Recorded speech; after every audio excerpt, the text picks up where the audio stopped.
લાખો વર્ષો પહેલાંની વાત. લાખો વર્ષો પહેલાંની વાત છે. કેટલા વર્ષો પહેલાંની?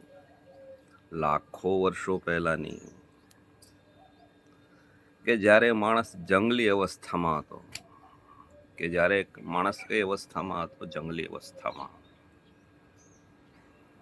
માણસ વસ્ત્રો પણ પહેરતો ન હતો. પછી વસ્ત્રોની શોધ થઈ. પાંદડાઓ પહેરતો હતો. વનસ્પતિના મોટા મોટા પાંદડાઓ પહેરતો હતો. પત્તાઓ પહેરતો હતો. પછી ધીરે ધીરે કાપડની વ્યક્તિને વિચાર આવ્યો કે આ પાંદડા પહેરવા એની કરતાં કંઈક કપડું પહેરી લઈએ.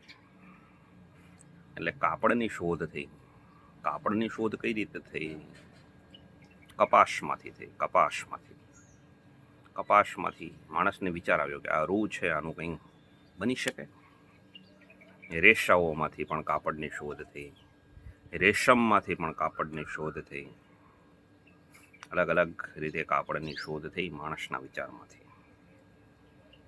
આવી રીતે માણસ કપડાં પહેરતા શીખ્યો.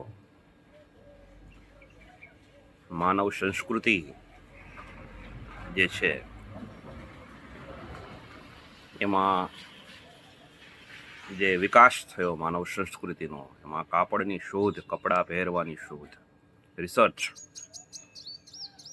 પહેલો વ્યક્તિ કે જેને વિચાર આવ્યો હશે કે માણસે કપડાં પહેરવા જોઈએ, વનસ્પતિ નહીં,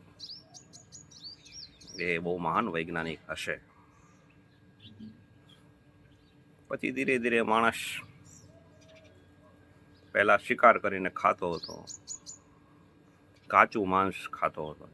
પછી અગ્નિની શોધ થઈ એટલે માણસ પકવીને ખાવા લાગ્યો. પછી માણસની અંદર ભાવનાઓ પ્રગટ થઈ અને એમ થયું કે મારી અંદર જેવી રીતે જીવ છે એવી રીતે પ્રાણીઓ પણ મારી જેવા જ છે. એને એની હિંસા કરવી યોગ્ય ન લાગે. એટલે માણસને વિચાર આવ્યો કે આ હું મારી નાખું છું પશુઓને, એ યોગ્ય વસ્તુ નથી. એટલે પછી માણસ વનસ્પતિ આહાર તરફ આગળ વધ્યો. વનસ્પતિ આહાર, human civilisation of development of human civilisation જે છે. માણસ પછી ધીરે ધીરે વનસ્પતિ આહાર તરફ. માંસાહાર એ જંગલી સંસ્કૃતિ તરફથી માનવ સંસ્કૃતિ તરફ, વનસ્પતિ આહાર તરફ, એક ડેવલપમેન્ટ તરફ. પછી ધીરે ધીરે છે માત્ર ભાવનાઓ ના લીધે માંસાહાર બંધ થયો એવું નથી, પણ અમુક વૈજ્ઞાનિકોને વિચાર આવ્યો કે આનો ટેસ્ટ કરી જોઈએ. અલગ અલગ વનસ્પતિનો ટેસ્ટ કર્યો હશે અને એને એ ખાઈ શકાય છે, આનાથી શરીરને નુકસાન નથી થતું, શરીરને ફાયદો થાય છે, આવું એને જાણવા મળ્યું હશે. એટલે માંસાહારના અલ્ટરનેટ તરીકે વનસ્પતિ આહાર શરૂઆતમાં આવ્યો હશે. અને માણસે જણાવ્યું હશે કે વનસ્પતિ અનાજ આ પણ ખાઈ શકાય છે, તમારે એને પકવવાની પણ જરૂર નથી, ડાયરેક્ટ તમે કાચા પણ ખાઈ શકો છો. અને કંઈ પણ પ્રકારનો એમાં ટાઈમ બગડતો નથી કાચું ખાવામાં. એને રાંધવું પડતું નથી, બાફવું પડતું નથી. આ રીતે આ બધું સિવિલાઇઝેશન હતું કે જેમાં વ્યક્તિ એ વનસ્પતિ ખાવાનું પણ સ્ટાર્ટ કર્યું, અનાજ ખાવાનું સ્ટાર્ટ કર્યું. ડેવલપમેન્ટની જે ઉચ્ચ સીમા અત્યારે આવી તો આપણી પાસે વેરાયટીઝ ઓફ ફૂડ અવેલેબલ થયા. વેરાયટીઝ ઓફ ન્યુમરસ, ન ગણી શકાય તેવા અનંત ફૂડ અત્યારે આપણી પાસે અવેલેબલ છે. Vegetarian food, non vegetarian food, varieties of food according to your hobbies, your development. તમારો જે પ્રમાણેની તમારો વિકાસ થયો હશે એ પ્રમાણે. વિકાસનો મતલબ છે કે તમારું જે રીતે તમે આહાર ખાતા હશો એ રીતે તમે આહાર લેવાના છો. બરાબર. તો વનસ્પતિ આહાર જેને ભાવે છે એ વનસ્પતિ આહાર ખાય છે, જેને માંસાહાર પ્રિય છે એ માંસાહાર ખાય છે. દુનિયામાં બે પ્રકારના લોકો છે. ઓકે, એ ચર્ચા કરવાનો કોઈ મતલબ નથી કે વનસ્પતિ આહાર સારો કે પ્રાણી આહાર સારો, એ કોઈ મતલબ નથી એ ચર્ચાનો. કારણ કે મોટા ભાગની જે પૃથ્વી પરની વસ્તી છે માંસાહારી છે, વનસ્પતિ આહારી નથી. અને વનસ્પતિ આહારી થઈ શકે એવું પણ નથી, કારણ કે આપણી પાસે એટલું અનાજ અને શાકભાજી પણ નથી કે આપણે દરેકને પ્રોવાઈડ કરી શકીએ. આ બધા પ્રેક્ટિકલ અમુક પેલા છે, તો એની ચર્ચામાં ના પડતા વનસ્પતિ આહાર. કહેવાનો મતલબ છે કે human civilisation, development of human civilisation. તો વાત આવી રીતની હતી. પછી એક દિવસ અરીસાની શોધ થઈ. શેની શોધ થઈ? અરીસાની શોધ થઈ. માણસે જે રીતે પહેલાં તો તળાવમાં પોતાનો ચહેરો જોતો, કૂવામાં ચહેરો જોવે, તળાવમાં ચહેરો જોઈએ, પોતાનું પ્રતિબિંબ જુએ, અન્યની આંખમાં પોતાનું પ્રતિબિંબ જોતા હતા. પણ હવે અરીસાની શોધ થઈ. અરીસાની શોધ થઈ એટલે માણસને પોતાનો ચહેરો પેલા અરીસામાં દેખાયો. હું આવો લાગુ છું, એકદમ સ્પષ્ટ ચહેરો અરીસામાં દેખાયો. અને સ્પષ્ટ ચહેરો અરીસામાં દેખાયો ત્યારે એને એમ લાગ્યું કે આ બધા વાળ છે એ કાઢી નાખીએ તો કેવું લાગુ. અહીંયા જે વાળ ચોટેલા છે એને હું કાઢી નાખું તો કેવું લાગુ. એટલે એક વૈજ્ઞાનિકને વિચાર આવે. વિચાર કોને આવે? વૈજ્ઞાનિકને જ આવે. પરિવર્તન માટેના વિચારો વૈજ્ઞાનિકને જ આવે, સામાન્ય માણસને ના આવે. સામાન્ય માણસને તો સામાન્ય જીવન હોય, એકદમ ખાવું પીવું મરી જવું. એક વૈજ્ઞાનિકને વિચાર આવ્યો કે આ કાળો ભાગ છે એ કાઢી શકાય ખરો? કાઢવા તો જો, કાઢી શકાય કે નહીં. તો એણે સૌથી પહેલાં મને લાગે છે કે પહેલાં તો બ્લેડ હતી નહીં, એટલે કદાચ ચાકાથી કાઢ્યો હશે. પછી ચાકાથી કે એનાથી કાઢ્યો હશે શરૂઆતની અવસ્થાની અંદર, એવી ધારવાળી વસ્તુથી વાળ કાઢ્યા હશે. તો એને લાગ્યું વાહ, આમ હાથ ફેરવ્યા પછી એને લાગ્યું કે તો એકદમ લીસો લીસો ચહેરો છે. આવો ચહેરો તો મેં કોઈ દી ફીલ નતો કર્યો. આ તો એકદમ લીસો ચહેરો છે ને એકદમ વ્હાઈટ. અને આવી રીતે આટલા વાળ કાઢ્યા એણે, દાઢીના વાળ કાઢી અને એ ગયો એના સમાજની અંદર. તો બધા લોકો એને જોવા લાગ્યા કે વાહ વાહ કેટલો સરસ દેખાય છે, સફેદ સફેદ, બધા કાળા કાળા દાઢીવાળા, તું સફેદ, તારો લીસો ચહેરો. બધા એના ગાલને અડવા લાગ્યા. બધા કે કઈ રીતે કર્યું, કઈ રીતે કર્યું. પછી એને બધાને શીખડાવ્યું દાઢી કરવાનું. તો ત્યારથી દાઢી કરવાનું આવ્યું. સિવિલાઇઝેશન, હ્યુમન ડેવલપમેન્ટ જે છે, ડેવલપમેન્ટ ઓફ સિવિલાઇઝેશન. શેવિંગ છે માનવ સંસ્કૃતિનો વિકાસ. એટલે માણસને આ શેવિંગ કરવાનો વિચાર આવ્યો. એટલે પછી ત્યારથી શેવિંગ પછી કરવા લાગ્યા બધા જ લોકો. બધાને થયું વાહ વાહ બહુ મજા આવે છે આમાં, તો ચહેરો એકદમ ચોખ્ખો રહે છે. અને બીજી વસ્તુ છે કે એકદમ લીસો ચહેરો, એકદમ ચોખ્ખો ચહેરો, અને ચહેરો લાગે પાછું સફેદ. અને બીજું વાયરસ પણ ના બેસી શકે. પહેલાં તો દાઢી હોય તો વાયરસ, દાખલા તરીકે ઉડતું વાયરસ આવે હવામાંથી, તો દાઢી હોય તો ચોંટી જાય. પણ સમજો કે આ જગ્યાએ દાઢી ન હોય તો અહીંથી આમ પસાર થઈ જાય, અહીંથી આવીને આમ પસાર થઈ જાય, ચોંટે નહીં. સમજો કે અહીંયા દાઢી હોય તો શું થાય? આ વાયરસ આવ્યું, આ વાયરસ છે તો અહીંયા ચોંટી જાય. પણ સમજો કે દાઢી નથી તો અહીંથી આમ પસાર થઈ જાય. એટલે બીમારીનું સંક્રમણ પણ ન થાય દાઢી કરવાથી. માણસને વિચાર આવ્યો કે દાઢી કરવાના તો ફાયદા ઘણા બધા છે. બીમારીનું સંક્રમણ ન થાય, ચહેરો લીસો થાય, રૂપાળા લાગીએ. એટલે માણસ દાઢી કરવા લાગ્યો. એમાં પાછો એક વૈજ્ઞાનિક આવ્યો. એ વૈજ્ઞાનિકને વિચાર આવ્યો કે દાઢી તો કરું છું પણ આ મૂછ રે, એ મૂછ કાઢી નાખી હોય તો કેવો લાગે. મૂછ કાઢી નાખવાની જરૂર છે. એ માણસે મૂછે કાઢી નાખી. પછી તો ચાકાની પછી રેઝર પણ આવી ગયા. પછી મૂછ કાઢી, અને મૂછ કાઢી પછી તો કે આ એકદમ પ્લેન, વાવ. પછી તો એને જે ચહેરો એને લાગ્યો એકદમ. અને જ્યારે દાઢી અને મૂછ કાઢીને ગયો, બધા લોકો કહેવા માંડ્યા વાહ વાહ વાહ, તમે કોણ છો, કેટલા રૂપાળા તમે લાગો છો, તમારો ચહેરો કેટલો સુંદર લાગે છે, અમને પણ આવી ટેકનિક શીખડાવો ને, અમને પણ આ શીખડાવો ને કઈ રીતે આ વાળ કાઢી શકાય. અને માણસે એ રીતે મૂછ પણ કાઢી નાખી ને દાઢી પણ કાઢી નાખી. તો human civilisation, development of human civilisation. જંગલી અવસ્થા હતી ત્યારે માણસો દાઢી પણ નહોતા કરતા, મૂછ પણ નહોતા કરતા, વાળ એ મોટા રાખતા હતા. હેર કટિંગની કોઈ કલ્પના જ ન હતી. પણ હ્યુમન સિવિલાઇઝેશન માનવ જાતનો વિકાસ થયો ત્યારે આ હેર કટિંગ શેવિંગ આ બધી વાતો સંસ્કૃતિમાં આવી. એમાંથી અમુક જંગલી લોકો એવા હતા એમ કહેતા હતા કે આ વાળ આપણે રાખવા જ જોઈએ, આપણા બાપ દાદાએ રાખ્યા છે એટલે આપણે રાખવા જોઈએ.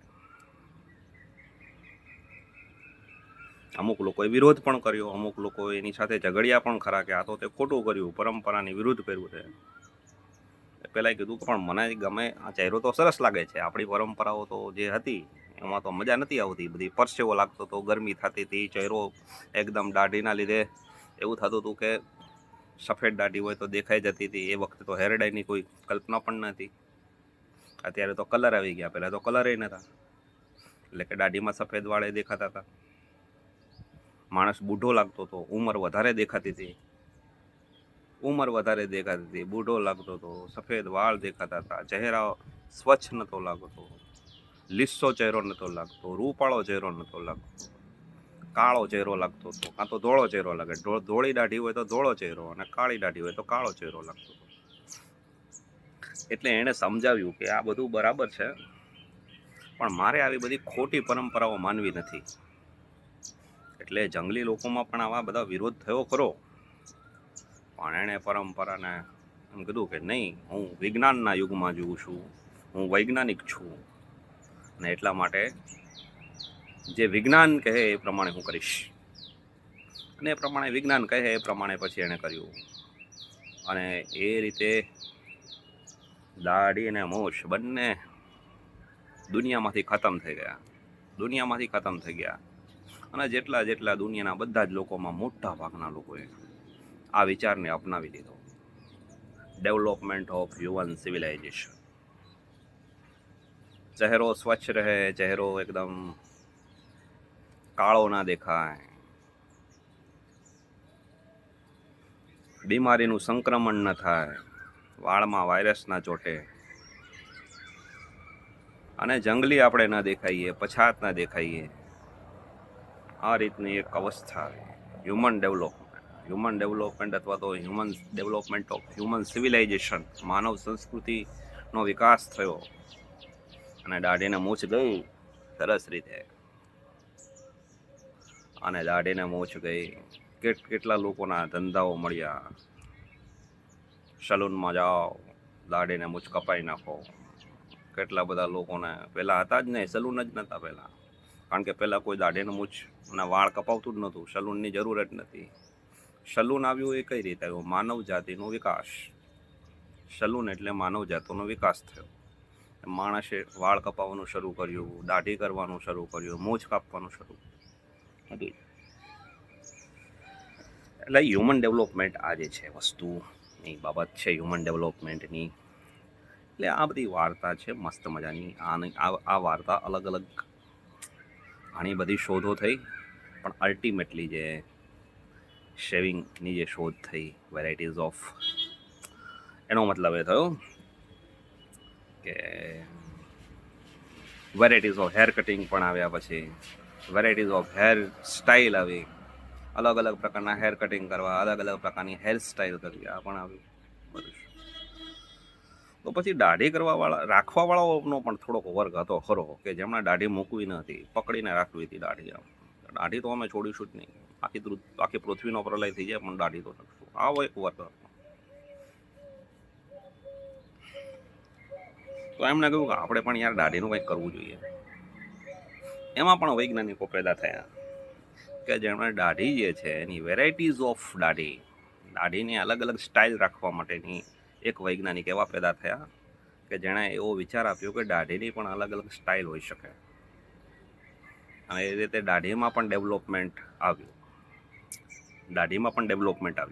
તો હવે આ મિક્સ મેન્ટલ સ્ટેટસના થયા કે જેમણે જૂનું છોડ્યું નથી અને નવી સ્ટાઇલ અપનાવી છે. બંને વસ્તુ છે, જૂનું પણ અપનાવ્યું અને નવું પણ અપનાવ્યું.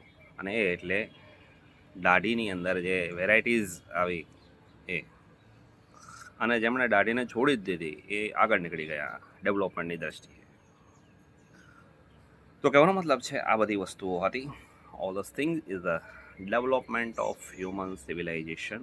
આ છે શેવિંગ કરવી, દાઢી કરવી. સમગ્ર દુનિયાની વાત છે આ. જે આખા વિશ્વમાં જે પરિવર્તનો આવ્યા એની બાબતો છે. અને એટલા માટે આખા વિશ્વની અંદર, એ પછી અમેરિકા હોય, લંડન હોય, જાપાન હોય, ચાઇના હોય, રશિયા હોય, મોટા ભાગના વિકસિત દેશોએ દાઢીને મૂછ કાઢી નાખી. કોઈ મોટા ભાગના જેટલા પણ ડેવલપ કન્ટ્રીઝ છે એ બધાએ દાઢી પણ કાઢી નાખી અને મૂછ પણ કાઢી નાખી.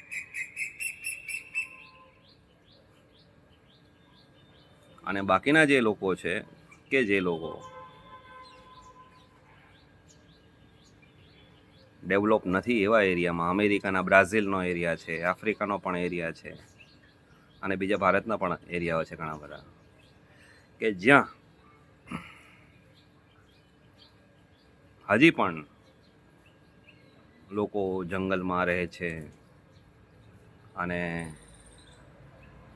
એવી પ્રજા કે જ્યાં ટેકનોલોજી પહોંચી નથી, જ્યાં વિજ્ઞાન પહોંચ્યું નથી, એ લોકોને કલ્પના જ નથી આજની તારીખે પણ કે શેવિંગ લોકો કરે છે.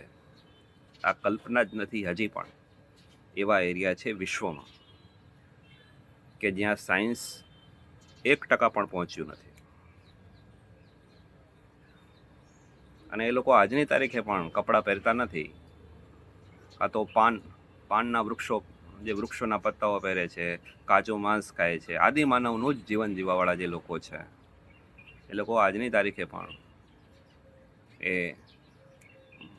કોઈ પણ પ્રકારનું એનામાં પરિવર્તન નથી સોસાયટીમાં, સમાજની અંદર. તો ચેન્જીસ કહેવાનો મતલબ છે કે જે પરિવર્તનો છે એ આવ્યા. ઇન શોર્ટ આટલી મોટી વાર્તા કહેવાનો મતલબ શું છે? વોટ આર ધ મેન કહેવાનો મતલબ એ છે, શેવિંગ કરવી જોઈએ. શેવિંગ એ શું છે?